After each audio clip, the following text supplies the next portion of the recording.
Ben ritrovati dalla redazione. La turista straniera che era intenta a scattare la foto ieri mattina della città davanti a uno dei due pili portabandiera di Piazza dell'Unità d'Italia non sapeva che la statua raffigurante una donna e senza l'alabarda vedeva il monumento inaugurato il 24 maggio 1933 che ricorda gli autieri e lo sbarco del 3 novembre 1918, l'Italia a Trieste. La turista vedeva l'asta che ancora rimane, ma non l'alabarda rivolta verso il golfo. Non c'è più, è sparita, non è un dettaglio trascurabile, considerando il valore simbolico, tanto più in questo periodo, in vista dell'imminenza del 70° anniversario del ritorno di Trieste all'Italia nel 1954. Se ne sono invece accorti i triestini che hanno riferito l'ammanco alla polizia locale. Impossibile però risalire a quando è stata rubata e al responsabile del furto, non in questi giorni, visto che i controlli della polizia locale sulle immagini registrate e dalle telecamere installate sui palazzi della prefettura della regione non hanno portato risultati, come confermato dal comandante Walter Milocchi. Ci sono inoltre segnalazioni dell'alabarda sparita che risalgono già a settembre.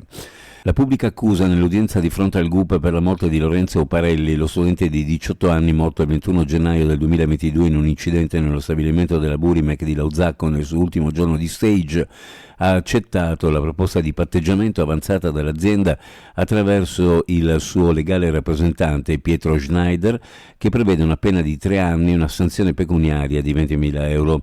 Sono stati invece chiesti 3 anni e 4 mesi di reclusione per Claudio Morandini, l'operaio che quel giorno lavorava con la vittima, e 2 anni per Emanuele De Ciglia, il tutor aziendale che era stato affiancato allo studente. Nel mese di settembre 2024 la stima definitiva dell'indice dei prezzi al consumo per l'intera collettività del comune di Trieste ha registrato un meno 0,4% rispetto ad agosto 2024 e un più 1,1% rispetto a settembre 2023, tendenziale.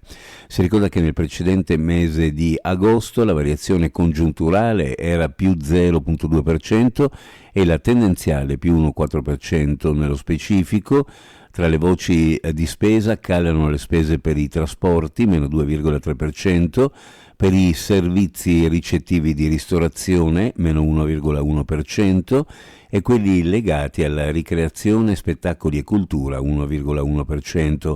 Crescono principalmente le spese legate all'abitazione e alle utenze, ai carburanti e ai prodotti alimentari, con un incremento dello 0,5%. Ed ancora riguardo ai prodotti alimentari le crescite maggiori riguardano i vegetali, 4,9%, e la frutta, 2,3%, cala invece il costo del pesce con meno 1,4%. In Italia la situazione dell'occupazione femminile registra una serie di profili critici, ma in Friuli Venezia Giulia le dinamiche sono migliori. Lo riporta l'ufficio studi di Confindustria Udine su dati Eurostat e Istat. Il tasso di occupazione delle donne di età compresa tra i 20 e i 64 anni nel secondo trimestre 2024 è del 57,6% in Italia e il 69,4% in Friuli Venezia Giulia.